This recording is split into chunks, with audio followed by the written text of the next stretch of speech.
کرتا ہوں میں. حضرت مولانا طارق جمیل صاحب, ہم ان کی خاک کے برابر بھی نہیں ہیں. ان سے اللہ نے جو ہدایت کا کام لیا اس کا 10واں حصہ بھی ہم نہیں کر سکے. بہت بڑے بزرگ ہیں, لیکن کوئی کتنا بھی بڑا عالم ہو اس سے مسٹیک ہو سکتی ہے. حضرت سے یہ غلطی ہوئی ہے کہ انہوں نے ایک بھری محفل میں یہ بتایا کہ گاؤں میں ایک عورت کے 10 بچے تھے, تو میں نے اس عورت کو مشورہ دیا کہ آپریشن کر لو. چونکہ یہ ایک نجی مجلس میں بات ہوتی تو پھر تو میری کیا اوقات ان کے سامنے کہ میں ان کو غلطی پر تنبیہ کروں, میری تو کوئی اوقات نہیں ہے. لیکن چونکہ ایک بھری محفل میں بات ہوئی ہے اور ان کی ایک بڑی ویلیو ہے, اہمیت ہے, بہت سے لوگ ان کے اس تبصرے سے, بہت سی عورتیں وہ مس گائیڈ ہو سکتی ہیں اور وہ آپریشن کرا سکتی ہیں کہ بچہ آئندہ نہ ہو. تو حضرت سے یہ خطا ہوئی ہے, اور ہر آدمی سے ہو سکتی ہے خطا. ہمیں بات وہ لینی ہے جو اللہ اس کے رسول کی ہے. بات آئیے سمجھ میں. 10 بچے بھی ہو جائیں, 20 بھی ہو جائیں, عورت آپریشن, حضرت نے جو یہ ان کو مشورہ دیا نا, اس گاؤں کی عورت کو یہ غلط مشورہ دیا. غلطی ہوتی ہے, مجھ سے بھی ہوتی ہے, میں بڑی بڑی مسٹیک کرتا ہوں, اور ہم سے تو زیادہ ہوتی ہے, ان سے کم ہوتی ہے, لیکن یہ بہت بڑی مسٹیک ہوئی ہے حضرت سے,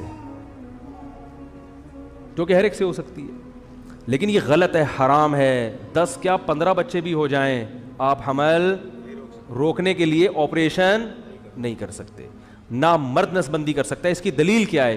دلیل اس کی یہ ہے کہ اللہ نے انسان کو اس کے جسم میں کانٹ چھانٹ کی اجازت نہیں دی ہے.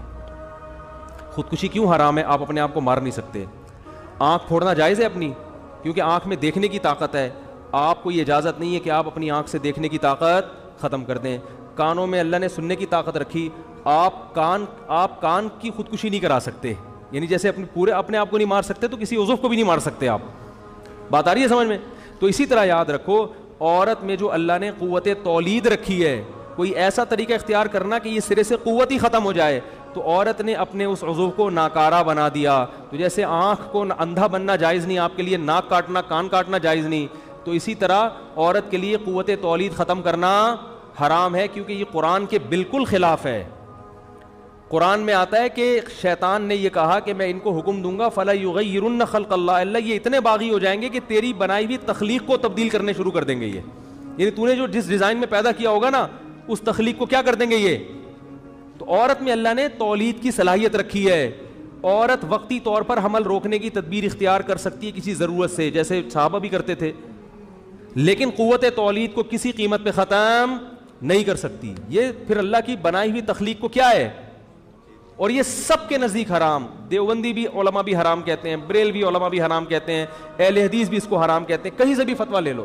عرب علماء بھی حرام کہتے ہیں, عجم بھی حرام کہتے ہیں, جامع ازہر یونیورسٹی والے بھی اس کو حرام کہتے ہیں, جامعۃ الرشید والے بھی حرام کہتے ہیں اس کو.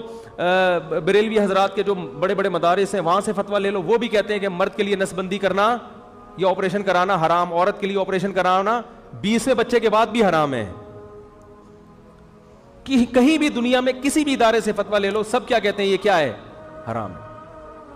تو مجھے اس لیے وضاحت سے کری کہ حضرت کے جو فتویٰ ہے نا, اس کا حضرت کی جو ایک تبصرہ تھا, ہر ایک سے خطا ہوتی ہے, اس کا لوگ غلط فائدہ یعنی غلط یوز نہ ہو جائے اس کا, کیونکہ ہماری ذمہ داری ہے کہ فوراً ہم اس کو تنبیہ کرتے ہیں بھائی یہ حضرت سے مسٹیک ہوئی ہے. سمجھ میں آ رہی ہے بات کہ نہیں آ رہی ہے؟ آگے ایک اور بات یہ بتا رہا ہوں میں کہ کسی بھی نیت سے جو آپریشن کرنا ہے وہ کیا ہے,